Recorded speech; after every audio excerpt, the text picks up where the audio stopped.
People say marriages break slowly, but mine shattered in a single moment. The moment I realized she cried herself to sleep every night because of me. I remember the first time I truly noticed her pain. It wasn't dramatic. It was a quiet Wednesday evening.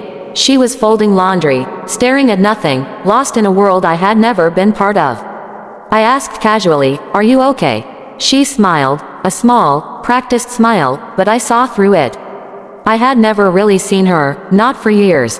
Marriage, I had believed, was simple. Love was supposed to flow naturally. But that evening, I realized I had been blind. She never complained. Not really. She did everything quietly. Cooking, cleaning, supporting me emotionally, holding our home together. And I barely noticed. Every woman carries storms inside her. Sometimes, the man she loves the most is standing right in the middle of them, completely oblivious. And I was that man. There were mornings I woke up late, leaving her to handle breakfast and the little routines of our life. There were nights I came home exhausted, dismissing her tiredness as trivial. And the worst part, I told myself I was doing my best. But doing your best doesn't mean being present. And being present is what she needed, what every wife needs. It was a Tuesday night. A small argument about chores and bills escalated, or maybe it only felt big because I finally noticed. I raised my voice. She froze. She didn't yell back. She didn't cry. She just looked at me, silently.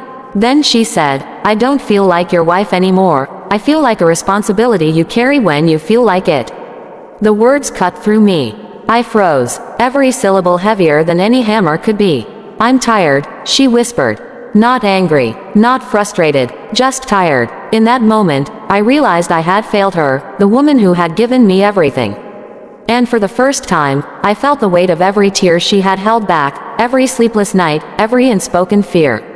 That night, I couldn't sleep. Her words echoed in my head. "I don't feel like your wife anymore." I thought about every time I dismissed her feelings, every time I prioritized comfort over compassion. Marriage isn't built in grand gestures. It's built in presence, in noticing, in being there even when inconvenient. I had not done any of that. I promised myself I would change. The next morning, I started small. I made her coffee exactly the way she liked it. I left notes. "I see you. I love you. You matter." She didn't react immediately, but slowly, she started noticing. A soft smile here, a light laugh there. And one evening she said, "You're really trying." I nodded, voice barely steady. "I finally understand. I never really saw you before. But from now on, you will feel seen." Every day, life tested us cruelly. One Thursday morning, she didn't wake up. Panic gripped me. I ran to her room. She was pale, trembling. I don't feel well," she whispered. We rushed to the hospital. Hours stretched like years. I sat in the waiting room, hands shaking, praying she would survive. And I realized something terrifying. I had almost lost her, and it would have been my fault. Recovery wasn't instant. She was weak. I was ashamed. Together, we began to learn the meaning of partnership. We talked. We listened. We cried. We laughed. Slowly, love grew again. Not the naive love of youth, but the deep, resilient love of two people who survived the storm and were determined never to forget it. I spent nights in the hospital, holding her hand, whispering words of reassurance. "You're safe. You're not alone. I'm here." She would squeeze my hand weakly, but it was enough. That weak squeeze carried more meaning than any grand gesture I had ever attempted. I realized presence matters more than gifts, more than apologies, more than promises spoken once and forgotten. I began noticing the details I had overlooked for years. The way her eyes twitched when she was nervous, the subtle sighs when she was stressed, the quiet hum she made when she focused on work. I started helping without her asking. Folding clothes, cooking meals, arranging appointments, and even sitting silently beside her when words failed. She started opening up more, telling me the fears she had held back for so long. Every story she shared deepened my love and my regret. One evening, she confessed the truth she had buried for years. "I stayed because I hoped you'd see me someday, but I was tired of waiting." Her voice cracked. I held her, shaking, whispering, "I see you now. I finally see you. I'm so sorry it took me so long." We spent months rebuilding our relationship, brick by brick. Small gestures, patient conversations, shared laughter, quiet support. I learned that marriage isn't just love, it's empathy, sacrifice, patience, and constant awareness. The woman I loved had been carrying the weight of our life silently, and I had ignored it. Now, I was determined to never let her feel invisible again. Months passed, and we grew stronger. I began celebrating her victories, supporting her struggles, and making her feel valued every day. I apologized daily for my past blindness, and she forgave me, not because I deserved it, but because love endures when nurtured. Together, we discovered a deeper connection, a bond that could survive the storms of life and even the mistakes that once threatened to destroy us. One afternoon, sitting in our living room, I watched her read quietly. The sunlight fell on her hair, illuminating the strength and beauty I had taken for granted for years. I leaned over, kissed her forehead, and whispered, "I see you. I will always see you." She smiled, a genuine smile this time, and it was the most beautiful sight I had ever seen.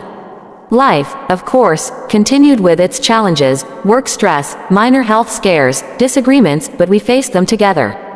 I had learned to listen, to empathize, to support, and most importantly, to never take her for granted. Every day became an opportunity to show her that she mattered, that she was seen, that she was loved beyond measure. Reflecting on our journey, I realized that true love is not a fleeting emotion but a daily choice. It is showing up, noticing, understanding, forgiving, and holding each other when the world feels unbearable. I understood finally why marriages fail.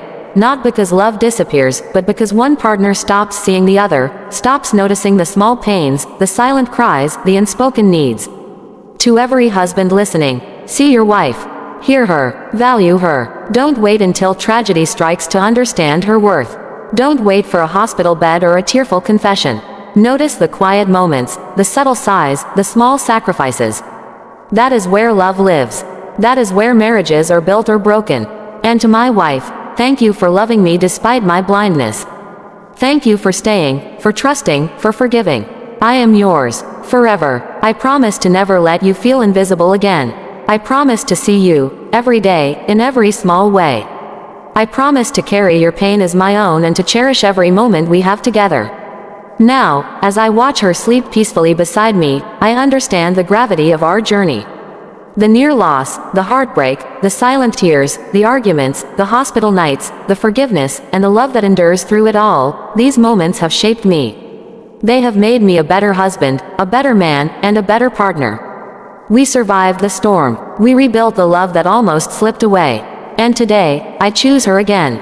Tomorrow, I will choose her again. And every day after that, I will see her, I will love her, and I will never let her feel alone.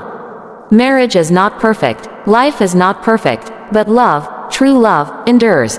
And I have learned that sometimes, the greatest power is in simply showing up, noticing, and being present for the one you love. Hope you enjoyed our video. If you did, please subscribe to our channel, Real Life USA Stories, and like the video. Thank you.